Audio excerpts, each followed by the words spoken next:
In a country like India with more than 1.2 billion people, it's quite sad that thousands of people lose their lives waiting for an organ transplant.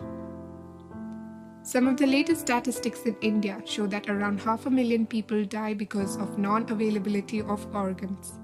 India is currently in need of around 150,000 kidneys each year, but sadly, we do only 3,000 to 3,500 transplants a year. There is a shortage of organs, and the gap between the number of organs donated and the people waiting for a transplant is widening with each passing year. The number of people in need of a transplant is expected to rise steeply due to an aging population and an increase in organ failure. Transplants as an option have successful outcome. With proper care, the number of lives lost could be brought down given more people open up to the concept of organ donation. Organ donation has gained momentum in India for last few years. Donating organs is the highest form of charity that a human being can perform to his community and society. It all started with blood donation initially, and now it has expanded to various organs. And organ donation has really caught up in the country. In the past few years, we have seen a very, very welcome change in this aspect. We are seeing a lot of people who are willing to donate their organs, particularly the young individuals and their families. They realize the importance that by donating organs, they can give life to several people. One individual can give life to several people. Organ donation is a very noble gift. The best and highest gift one can ever think of. A cadaver, or a person who's no more, when he gives his organ to a person, another person, he continues living in the other person. And more importantly, the other person whose organ is irreparably damaged survives because of the well-functioning organ which has been donated to him. Types of organ donation. Organ donations usually been told about live organ donation and cadaver organ donation. When you talk about live organ donation, it all started as organ donation from live people, like dad or mom or brother or sister giving their own sibling or son or daughter one of their kidneys or part of their liver. Is there a problem in this? Yes, there was a problem where a person who is giving a part of their liver or one of their kidneys do need to undergo a long surgery and also need to undergo hospitalization and also need to take certain medications for this process of organ donation. From here on, cadaver organ donation took off. What is brain death?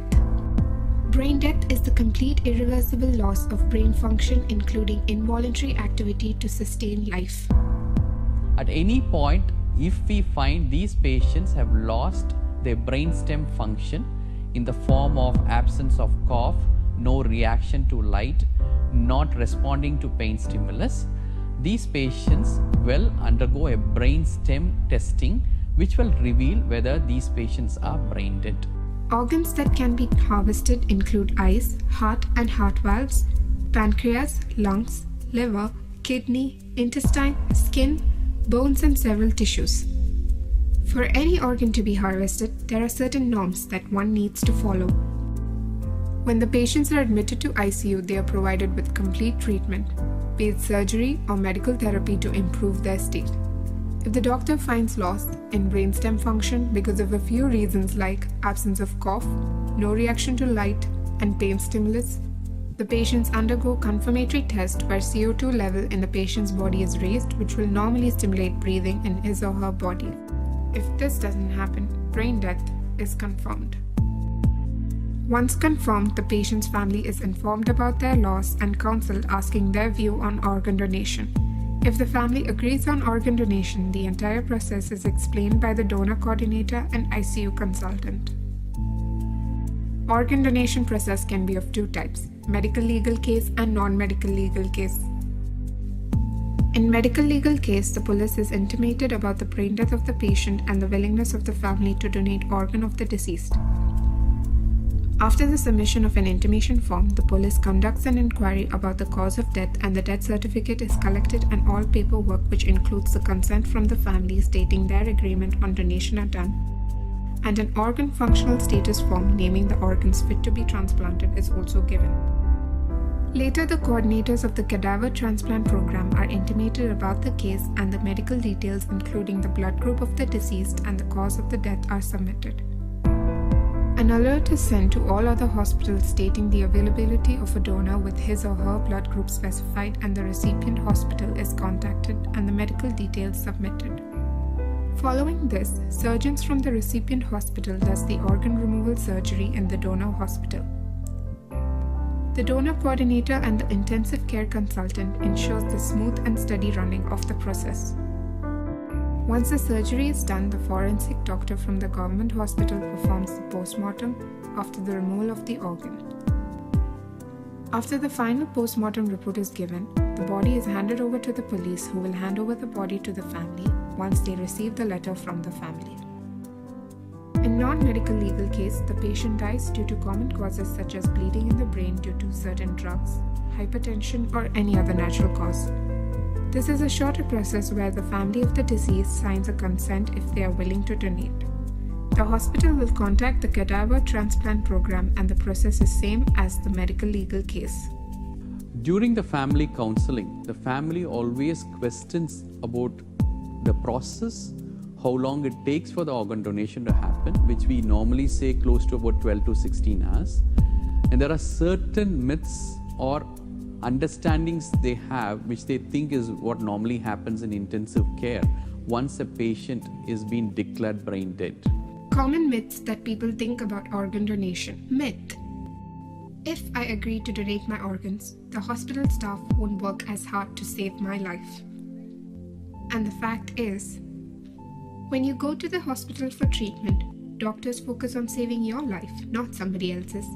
You'll be seen by a doctor whose specialty most closely matches your particular emergency.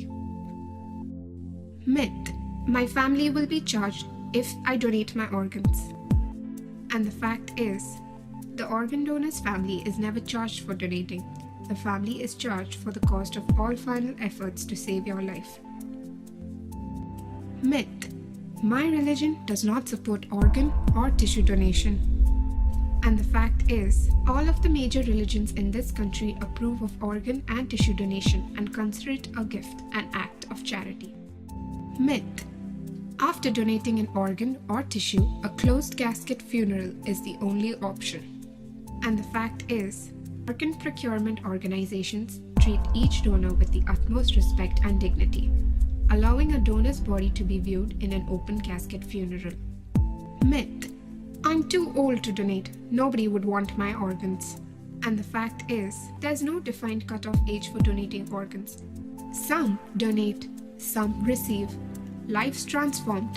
People are reborn, and they are grateful for a second chance at life.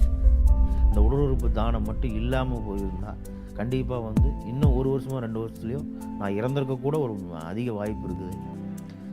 இந்த உடல் உறுப்பு தானம் மிகப்பெரிய ஒரு எங்களை மாதிரி பணம் இருக்கிறவங்களுக்கு எப்படியோ, பணம் இல்லாமல் நடுத்தர வர்க்கத்தில் இருக்கிற எங்களுக்கெல்லாம் மிகப்பெரிய ஒரு மறுவாழ்வு. இது காலம் பூராமே எல்லாரும் நினச்சி பார்க்கணும் அப்படின்னு உங்கள் மனசுக்குள்ளே எல்லாரும் பதியணும் அப்படின்னு நினச்சிங்கன்னா, எல்லாரும் முன் இந்த மாதிரி பாதிக்கப்பட்டவங்களுக்கு நீங்கள் உதவி பண்ணிங்கன்னா எல்லா குடும்பமும் இதே மாதிரி சந்தோஷமாக இருக்குது என்ற சோக நிகழ்ச்சி நீங்கள் கேட்டிருக்கலாம்.